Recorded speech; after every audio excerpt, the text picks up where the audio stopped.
Salut à tous et bienvenue dans la suite de ce programme de formation PHP dédié aux débutants. Dans la partie précédente qui avait été une partie un peu pénible, on avait installé le serveur manuellement. Et on s'est dit que dans cette partie, on va installer le serveur en utilisant XAMPP Server, donc un tout en un. Je vais simplement venir ici sur le site de XAMPP Server qui est Apache Friends. Et quand je serai sur Apache Friends, je vais cliquer ici sur Download. Je vais prendre du 64 bits vu que je tourne sur du 64 bits. Vous allez remarquer qu'il y a un téléchargement qui vient de commencer. Je vais couper la vidéo et on va se retrouver lorsque le téléchargement sera terminé. Une fois le téléchargement de XAMPP terminé, je vais me rendre dans le dossier de téléchargement et là je vais simplement double-cliquer.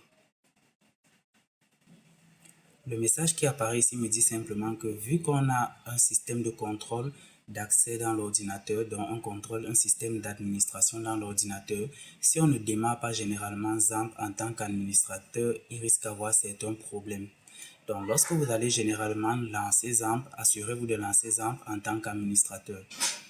Maintenant, avant de faire l'installation de XAMPP, pour ceux qui ont regardé la partie précédente, on avait fait une installation manuelle. Dans cette installation, on a installé MySQL, on a installé MySQL à travers MariaDB, on a installé PHP et on a également installé Apache. Donc lorsque nous sommes ici, vous allez remarquer que XAMPP Server installe par défaut Apache, on ne peut pas empêcher ça. Il y a MySQL ici, mais on peut empêcher ça parce qu'on a envie d'utiliser autre chose. Si on installe ici avec le MySQL qui est là, vu qu'il utilise également le port 3306, on aura un conflit avec le MariaDB qu'on a installé précédemment. De la même façon, le Apache qu'on a installé ici, vu qu'on l'a installé en tant que service, lorsqu'il va installer, toute l'installation va bien se passer, mais après, il y aura des problèmes entre le serveur Apache-C et le serveur Apache qu'on avait précédemment. On va quand même lancer l'installation pour voir si ça va prendre et si ça ne prend pas, on va essayer de corriger le problème. Si ça prend, lorsqu'on va vouloir lancer, il y aura un problème et on va également essayer de corriger ce problème. Je vais cliquer sur Next. Et vu que lui va installer dans le dossier XAMPP, il n'y aura réellement pas de problème. Nous, on était dans Dev Setup, lui va installer dans XAMPP. Donc, je vais également aller sur Next et je vais choisir comme langage l'anglais parce qu'il n'y a que l'anglais et l'allemand. Et là, je vais décocher cette case si je ne veux pas être redirigé sur le site. Je vais cliquer sur Next. Ensuite, je vais également cliquer sur Next. Et là, il y aura l'installation qui va se poursuivre. On va se retrouver une fois que l'installation sera terminée.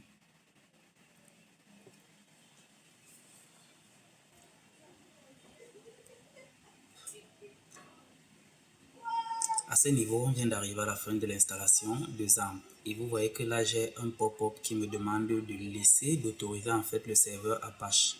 On avait eu la même chose déjà lorsqu'on avait fait l'installation manuelle. Donc, je vais cliquer sur autoriser.